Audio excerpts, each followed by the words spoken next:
एक दिन की बात है। ठंड का समय था। घना कोहरा छाया था। सारे लोग जल्दी कार्यालय का काम खत्म करके घर की तरफ निकल रहे थे। दादाजी उस समय के बड़े अधिकारियों में से एक थे। वे उस समय के उच्च वर्ग के लोगों में एक अमीर का काम करते थे। रोज की तरह ही उस दिन का काम खत्म होने के बाद घर के लिए अपनी गाड़ी से रवाना होने लगे। रास्ते में उन्हें हाट से कुछ सामान भी लेना था, तो वे और साथियों से अलग हो गए।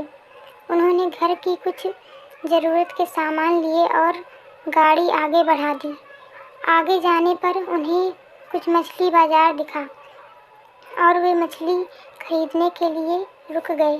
ताज़ी मछलियाँ लेने और देखने में टाइम ज़्यादा ही गुजर गया।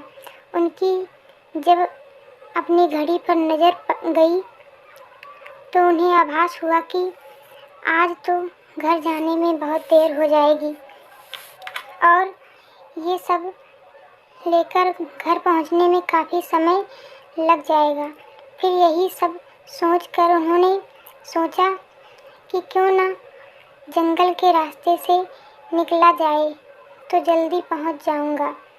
तो उन्होंने अपना रास्ता बदला और जंगल की तरफ अपनी गाड़ी को घुमा लिया। समय 11 बज चुका था। गाड़ी तेज रफ्तार से आगे बढ़ रही थी। तभी अचानक तेज ब्रेक के साथ गाड़ी को रोकना पड़ा। उनकी गाड़ी के आगे अचानक से एक औरत आ जाती है और वह रो रही थी। उन्होंने सोचा, इस वीराने में ये औरत क्या कर रही है। उन्हें लगा कि कोई मजदूर की पत्नी होगी जो नाराज होकर घर से जंगल में भाग आई है। तो उन्होंने उससे पूछा कि यहाँ जंगल में तुम क्या कर रही हो, लेकिन उसने कोई जवाब ना देकर और ज़ोर से रोने लगी। सारे जंगल में उसी की हूँ सी सिसकियाँ गूंज रही थीं। फिर दादाजी ने पूछा, तुम्हारा घर कहाँ है, लेकिन वो कुछ भी ना बोली। तब दादाजी ने कहा कि आज चलो मेरे घर में रहना, सुबह अपने घर चली जाना। यह जंगल बहुत सारे जंगली जानवर से भरा है। रात भर यहाँ मत रुको। चलो आज मेरे घर में सबके लिए खाना बना देना और कल सुबह अपने घर चली जाना। उसने ये सुना तो झट से गाड़ी में पीछे की सीट पर बैठ गई। सिर पे बड़ा घूंघट डालने की वजह से उसका चेहरा छिपा रहा। कुछ ही देर में गाड़ी घर के दरवाजे पे थी। घर के लोग कब से उनकी राह देख रहे थे। गाड़ी रुकते ही दादाजी ने पूछा, आज तो बहुत देर हो गई और सारे लोग आ भी चुके हैं। तब उन्होंने सारी बातें माँ को बताईं और कहा कि आज खाना इससे बनवा लो, कल सुबह ये अपने घर चली जाएगी। इतनी रात को बेचारी जंगल में कहाँ भटकती, इसलिए मैं ले आया। पर दादाजी की माँ को कुछ संदेह हो रहा था कि कहीं चोर तो नहीं है, रात को सोने के बाद या खाना बनाते समय कहीं घर के सामान ही चुरा कर ना ले जाए। पर बेटे की बात को कैसे मना करती। उन्होंने उस औरत को कहा, देखो आज तो मैं रख ले रही हूँ, लेकिन कल सुबह होते ही यहाँ से चली जाना और जाओ रसोई में ये सामान उठाकर ले जाओ और खाना बना लो।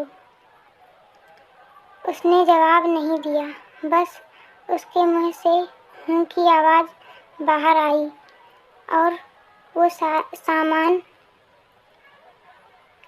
रसोई में रखवाकर माताजी ने उसे खाना जल्दी बनाने को कहा और वहाँ से चली गईं। लेकिन उनका मन कुछ परेशान सा था। फिर 10 मिनट में रसोई में उसे देखने चली गई कि वो क्या कर रही है और उसका चेहरा भी देखना चाहती थी। लेकिन वहाँ पहुँची तो देखा कि वो मछलियों का थैला निकाल रही थी। उन्होंने बहुत ज़ोर से गुस्से में कहा, यहाँ सब खाने का इंतज़ार कर रहे हैं और तुम अभी तक मछलियाँ ही निकाल रही हो। कल सुबह तक बनाओगी क्या? उसके सिर पर घूंघट अभी भी था तो चेहरा देखना मुश्किल ही नहीं, नामुमकिन था।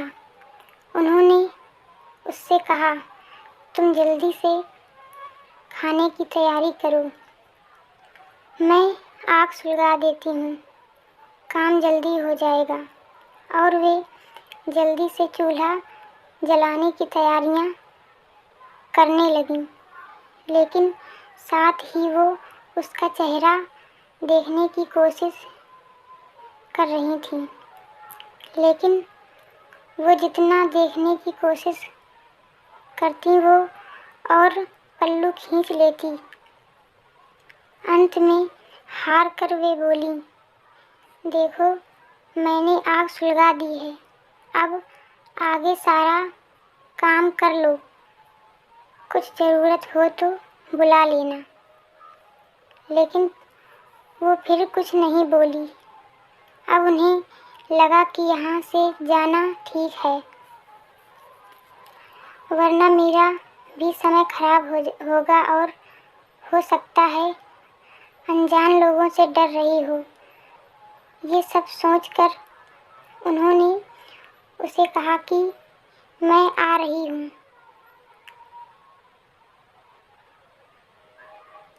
जल्दी से खाना बनाकर रखना।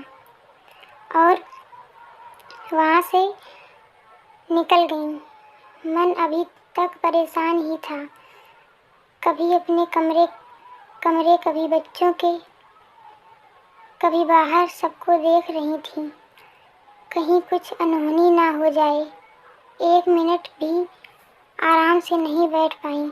अभी 5 मिनट ही हुए थे, पर उनके लिए तो वो घड़ी पहाड़ सी हो रही थी।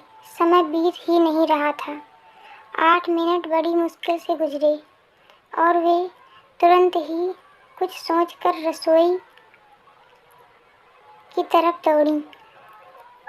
और वहाँ पहुँचकर जैसे ही उन्होंने रसोई घर का नज़ारा देखा, उनकी आंखें फटी की फटी रह गईं। उनके पैर बिल्कुल ही जम गए। ना उन्हें आगे जाया जा रहा था, ना ही पीछे। उनके हृदय की धड़कन रुक रही थी। वो औरत रसोड़े में बैठकर सारी कच्ची मछलियाँ खा रही थी। सारे रसोड़े में मछलियाँ और खून बिखरा पड़ा था। उसके सिर पे घूंघट भी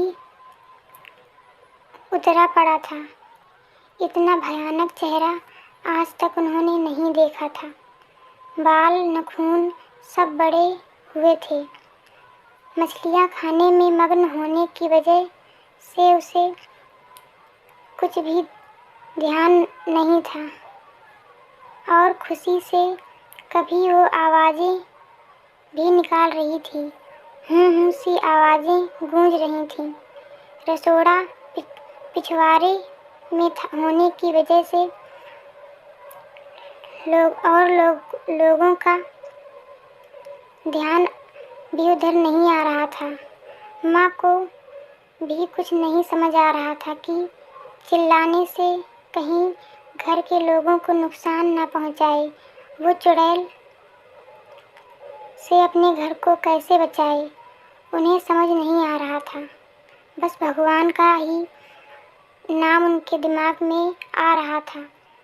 अचानक वे आगे बढ़ने लगीं उसकी तरफ और झट से एक थाल लिया और चूल्हे की तरफ दौड़ी। उस चुड़ैल की नज़र भी दादा पर पड़ चुकी थी। सो वो भी कुछ सोचकर उठी अपनी जगह से। माँ कुछ भी देर नहीं करना चाहती थी। उन्हें पता था कि आज अगर जरा सी भी लापरवाही हुई तो अनहोनी हो जाएगी। उस चुड़ैल से कुछ करने से पहले ही उन्हें चूल्हे तक पहुंचना था और चूल्हे के पास पहुंचकर उन्होंने जलता हुआ कोयला थाल में भर लिया और चुड़ैल की तरफ लेकर जोर से फेंका।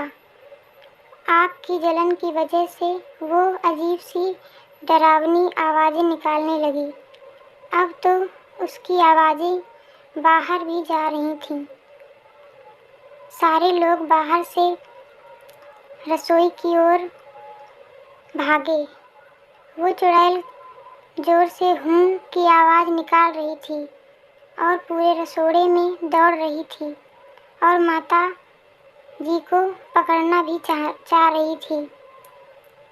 लेकिन अब सारे लोग रसोई में आ चुके थे। काफ़ी लोगों की भीड़ देखकर वो और भी डर गई। लोगों की भीड़ को ठेलती हुई वो बाहर जंगल की तरफ भाग गई और सारे लोग ये मंजर देखकर डरे सहमे से खड़े थे और मन ही मन माता जी की हिम्मत की दाद दे रहे थे। तो ऐसे छूटा चुड़ैल से पीछा।